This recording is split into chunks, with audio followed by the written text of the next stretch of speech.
ধানের ভুঁইয়া খুব গরম, তাপমাত্রা খুব। ধানের যে মূল্য তাতে আমাকে তেমন কিছু একটা লাভ আসছে না।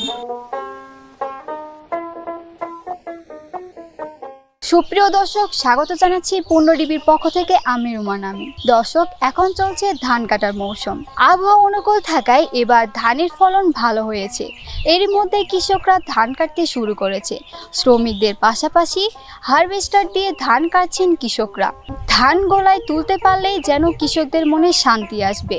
অন্যান্য বছরের তুলনায় ফলন ভালো হওয়ায় উৎপাদন ঊর্ধ্বমাত্রা ছাড়িয়ে যাওয়ার সম্ভাবনা দেখছে কৃষি বিভাগ।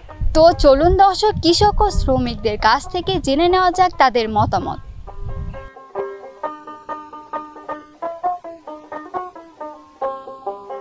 5 বিঘা মেটে আবাদ করে কিষেন পাট দিয়ে থুয়ে আয় ব্যয় কিছু হয় কিছু হয় না। এবারকার মানুষের দাম বেশি, আবাদ কেনা কম দূরি আছে। যে হিসেবে বাজার যাচ্ছে ওই হিসেবে কোনো আসল হবে, 2 হাতে ভাতটা খাওয়া হবে। 3-4 জনের মানুষের 1 বছর ভাত খাওয়া হবে। খরচা ধরো আমার 15,000 টাকার মতন খরচা, বিঘেকে খরচা হচ্ছে। তাহলে 3-15 45,000 টাকা খরচা। মাথাপুতি ধরো বিঘেকে 5,000 টাকা দেওয়া লেগেছে বিঘেকে, তাহলে 15,000। আর এই ধান বিক্রি করে ফেললে ধরেন 1200-1300 টাকা দিয়ে মন বিক্রি করে ফেলে লাভ হবে।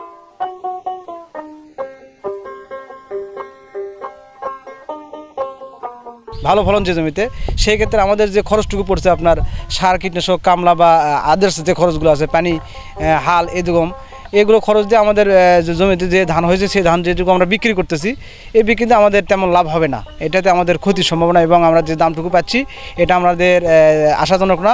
এবং এই দামটা যদি আমরা বাজারে ভালো পাই, আপনার 1300 বা 1350 টাকা এরকম বাজার যদি থাকে, বা 1400 টাকা বাজার থাকলে কৃষক এবং লাভবান হবে, এবং আপনার আবারটা করে আর কি স্বাচ্ছন্দ্য বোধ করবে আর কি। এরকম বাজারে যদি ধান যদি ইনকে 1200-1300 টাকা মন হলো নি, আর মানুষের দাম তো কম থাকলে নি, তাহলে লাভ হলো নি। এখন মানুষের দাম হচ্ছে 1000, ধানের দাম হচ্ছে এখন 1050, এই জন্যে আর লাভ সংখ্যা হবে না।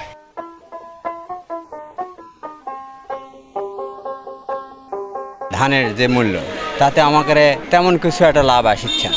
কামলার দাম একটু বেশি হওয়াতে আমাকে কৃষকের একটু সমস্যা হয়ে গেছে। আমরা যদি লিজে জিনিসটা করতে পারতাম তাহলে আমরা কিছুটা আয়ের মধ্যে থাকতাম। হ্যাঁ, তা আমরা তো সব কিছু আমরা মানুষ দিয়ে চালাই। ধান কাটার থেকে শুরু করে ওয়া পর্যন্ত, ওয়ার সময় একটু সাশ্রয় পাওয়া যায়, কিন্তু এই কাটার টাইমে আমরা খুব একটু সমস্যার মধ্যে পড়ে যাই। লোকজন পাওয়া কম যায়, যার কারণ চাহিদা একটু কামলা পাটের বেশি, গার্হস্থ্যের বেশি সমাগম বেশি হয়, যার কারণে আমরা একটু সমস্যার মধ্যে পড়ে গেছি। দর্শক, আজ এই পর্যন্তই। আবারও দেখা হবে নতুন কোনো ভিডিওতে। সেই পর্যন্ত সুস্থ থাকুন, ভালো থাকুন। আল্লাহ হাফেজ।